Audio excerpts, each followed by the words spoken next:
Hello and welcome everybody to our presentation. The topic of the educational session today is central banks, the reasons for creating them and their purpose. At the start of this presentation, let me introduce myself. I'm Paul Arsov and I'm the founder of the Decentralized Web project. We did release an NFT marketplace and collection of NFTs based on three-dimensional objects. But I'm going to tell you a little bit more about this in the end of this presentation. And let's go right away to the topic of today. You may say central banks. I know what a central bank is and what they do. But we're going to explore the question, why were central banks originally created? And we're going to go on a historic journey from the early 17th century to the early 20th century. This historical scan reveals two primary constituencies and purposes that gave rise to the early central banks. Like one of them is national governments, which needed fiscal and financial support. Like, for example, the Anglo-American case. And the second purpose is the merchants, which needed better payment systems. So this is the European case. So let's look at public finance support, and it is now conventionally viewed as unwise for central banks to lend directly to their national governments, particularly if they're in financial distress. But this is exactly how and why the English Parliament created the Bank of England in 1694. In her late 17th century war with France, England's debt issuance ran ahead of revenues. Merchants and investors became less willing to lend to the government, and the value of its short-term debt fell to larger and larger discounts. The experiences of war finance coalesced a majority of in Parliament around the idea of authorizing a group of investors to subscribe to a long-term loan to the government in exchange for banking privileges. And the Bank of England was born. The first Bank of the United States, created in 1791, was created to put the post-war US government on a solid financial foundation. Under the Article of Confederation in 1781 to 1789, the national government was funded through requisitions on state governments. In 1790, the US had defaulted on much of its debt held abroad. The Constitution gave the national government a taxing power that made a credible restructuring of the national debt possible. The national government also needed to be able to collect taxes in a timely way and with a better form of money than was available at the time. This is where the first Bank of the United States came into play. After deciding not to renew the chapter, the first bank, then waging war against Great Britain without a national bank, the Congress decided to try again under the leadership of a guy called Nicholas Biddle. The second bank of the US provided the same fiscal monetary services its predecessor had, now over a far larger geographic space. Like it was increasingly centralized within the bank, where it was used to protect the bank against raids from the state-chartered banks and the national economy against international specie drains. The second bank lost its bid for charter renewal in 1834. So then we have a currency stabilization. The common theme in the origin stories of the proto-central banks of Western Europe is currently stabilization to improve the payment system. This benefited all users of money, but particularly it benefited the merchants who carried out the work of commodity circulation within a national or global market systems. For instance, the Bank of Amsterdam, created in 1609, was created by the municipality in response to merchants' complaints about the chaotic payment system, multiplicity of coin and used in exchange and devalued coins. As a banker to international merchants of Amsterdam, this bank became the central location where bills of exchange were settled and reliable high-value coins could be procured. The Swedish Risk Bank, created in 1668, modeled after the Bank of Amsterdam, was also set up to reduce high transaction costs, here associated with the use of silver and copper coins and plates. The Bank of France, created in 1800, was the last in series of central bank type Parisian institutions established and capitalized by a coalition of Parisian merchant bankers in the late 18th century to stabilize the payment system. In 1803, the bank had merged with all remaining Paris banks, making it the monopoly issuer of bank notes. The Bank of France, unlike the Bank of England, was not founded as a fiscal support to the national government and only took on this role with World War I.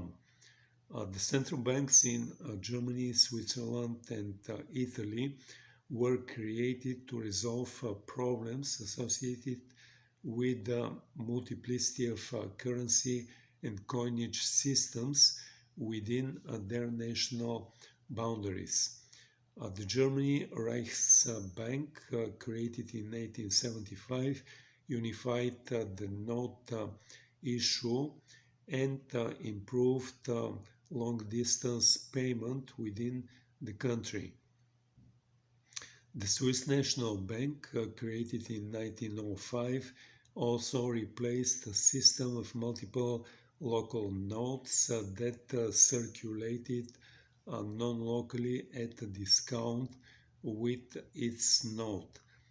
The Bank of Italy, created in 1893, was created as part of reorganization of Italy's banks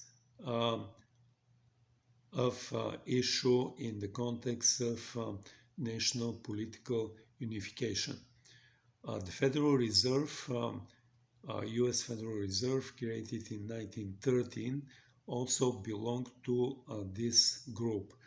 It was not created as a lender of last resort. This authority was not provided until 1932. In the late 19th century, the economy had experienced a regular and increasingly severe shortage of currency that undermined the stability of banking systems. The notes of the U.S. Federal Reserve Bank were conceived only as temporary emergency notes provided to member banks with eligible collateral. World War I brought about legislative changes that turned Federal Reserve liabilities into the banking system reserve currency and positioned the Federal Reserve to become the national central bank.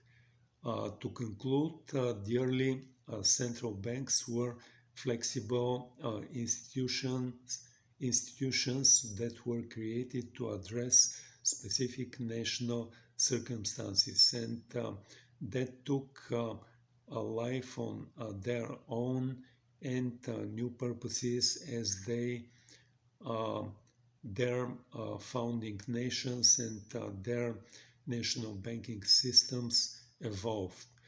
Today, central banks are, for the most part, politically independent institutions that are relied on to provide vital microeconomic services like continuous and secure large value payment systems, stable inflation rates, and maximum level of employment and financial stability.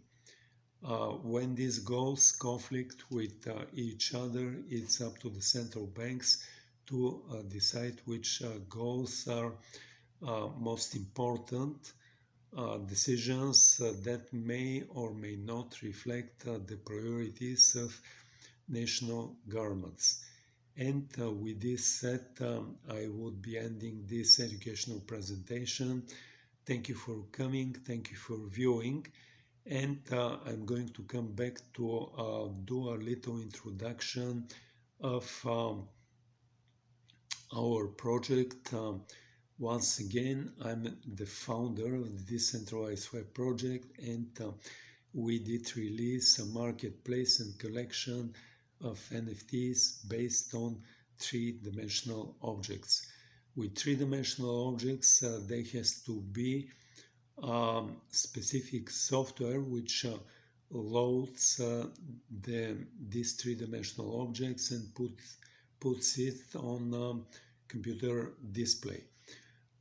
So what usually people do for these three-dimensional objects is they use usually game engines, and the first game engine which is in popular use is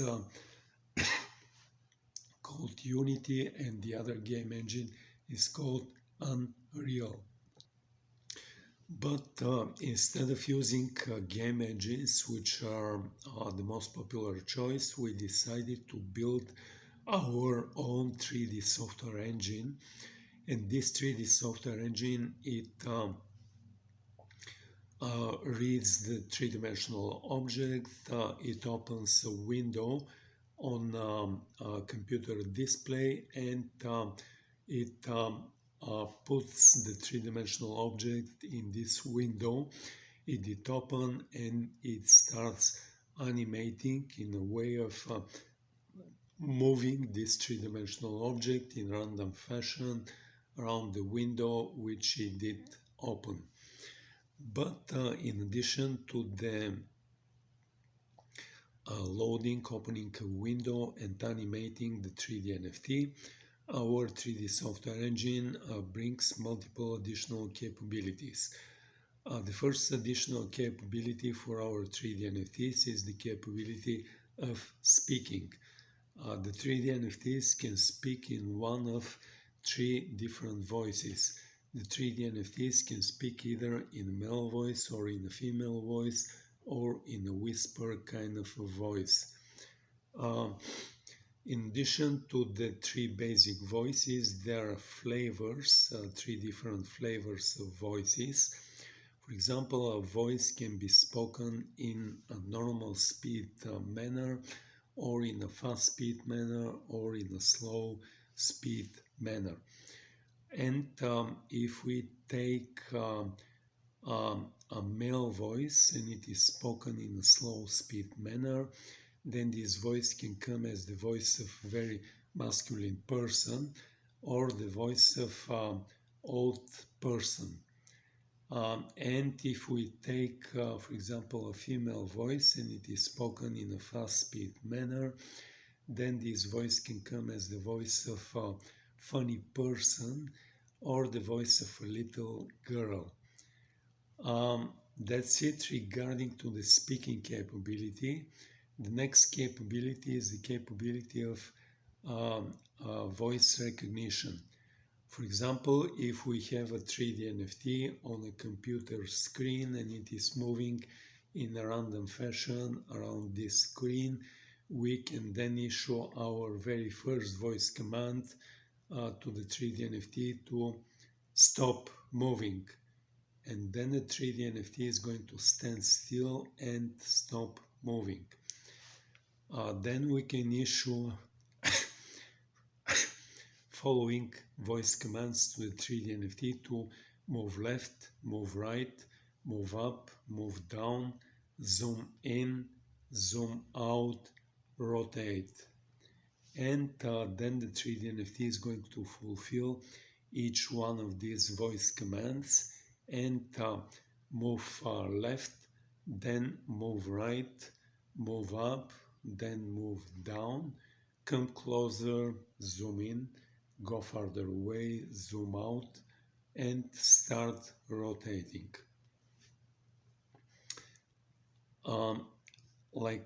That's it regarding to the voice recognition capability.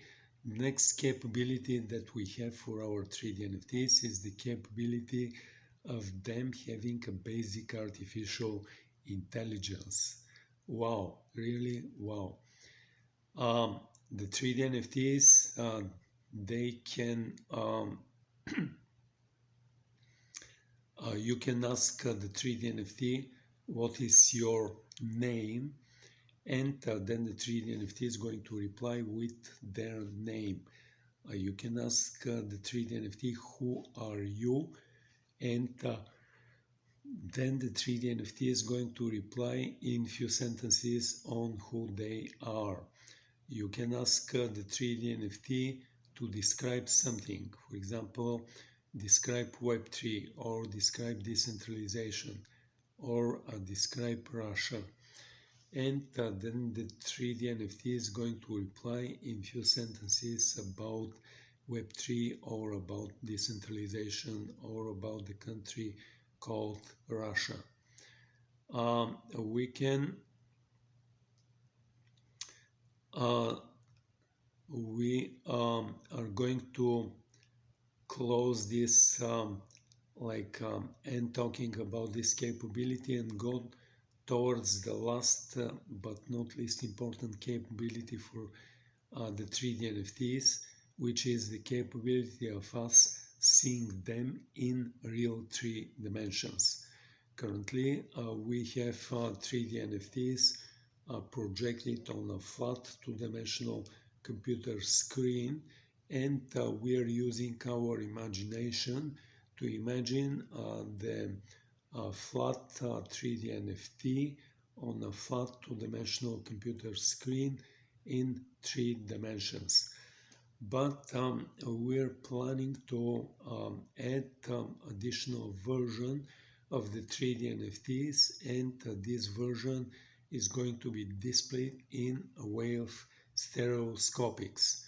What stereoscopics means is that one part of this 3D NFT is going to be displayed in red or reddish colors, and another part of the 3D NFT is going to be displayed in blue or bluish colors. Then you can come to our 3D NFT marketplace, and probably now is the time to tell you the name of the website and the URL so that you can visit it. The name of the 3D NFT marketplace is 3dnft.decentralizedweb.org.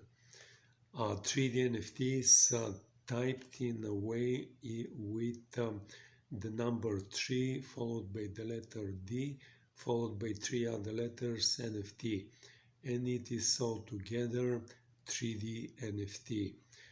Then there is dot, then there are two words typed all together, decentralized and web.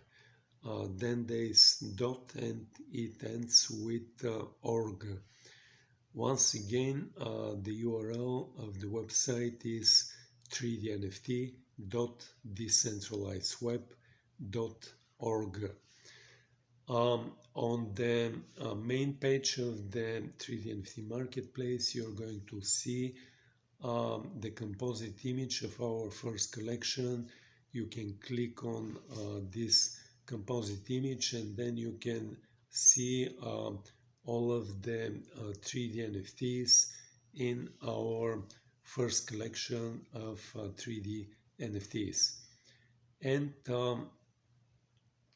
on the top, you're going to see a link which points to accessories. When you click on this link, you're going to see that we are offering special glasses.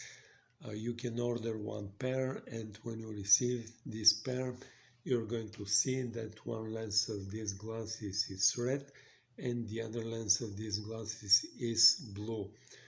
Then you can put these glasses on. You can request displaying in the way of stereoscopics, and then you are going to see the 3D NFT as coming out of the flat two-dimensional computer screen, and you're going to see it in real 3 dimensions. So that's it regarding to the our 3D software engine and our 3D NFTs, but I can tell you a little bit about our marketplace as well. In our marketplace, we have our own blockchain instance, and in this way, we allow users not users to buy and sell 3D NFTs, not just with a single crypto coins, but with a choice of several crypto coins. Basically, we deploy the smart contracts for the non-fungible tokens on our own blockchain instance. We do not require our users to pay gas fees for deployments of the smart contracts or for transactions of transfer of ownership from one user to another. And in this way, users coming to our 3D NFT marketplace can use currently one of 4 different crypto coins. The choices include Solana Sol, Polygon Matic, Avalanche Avax, and Qcoin, which is a big centralized crypto exchange. They have a coin called KCS. In addition to buying and selling with 3D NFTs with crypto coins, we offer the choice a second parallel and independent choice of buying and selling of 3D NFTs directly with fiat currency. For example, if you are the user, if you are coming to our 3D NFT marketplace, you see a 3D NFT that you want to buy, then you click on this 3D NFT. You're presented with a choice to choose between 4 different crypto coins or payment with fiat currency. If you choose payment with fiat currency and continue to complete the transaction, you would be putting the number of your debit or credit card expiration date and CVC, and then what is going to happen is there is going to be a transaction from your national fiat currency and conversion, if different from US dollars, conversion to US dollars, and there's going to be a deposit in our bank account in US dollars. Then we're going to follow this action with transfer of the initial ownership from our 3D NFT marketplace to you, and currently you become owner of this 3D NFT. So then you are going to play with this 3D NFT for a while, and after a while you may decide to put this 3D NFT for sale. So then you're going to decide on the pricing of this 3D NFT, and like after you put the pricing and you declare this 3D NFT for sale, it is going to be presented as available for sale on our 3D NFT marketplace. Let's say there's a second user who comes to our 3D NFT marketplace. They decide to purchase, to browse initially through the 3D NFTs. They see the 3D NFT they like, and as it happens, it is the 3D NFT which you, the first user and current owner of this 3D NFT is. So let's say this second user decides to buy this 3D NFT, and they decide to pay with fiat currency as well. So what is going to happen is there is going to be a transaction and conversion from the national fiat currency of the second user, which could be different from US dollars and could be different than the national currency of you, the first user of this 3D NFT. So what is going to be happening is the payment is going to be converted from the national fiat currency of the second user to US dollars. It is going to be deposited in our bank account, and then we are going to follow this action with a transaction to transfer ownership from you, the initial user of this 3D NFT, to the second user, who becomes now the current owner of the 3D NFT.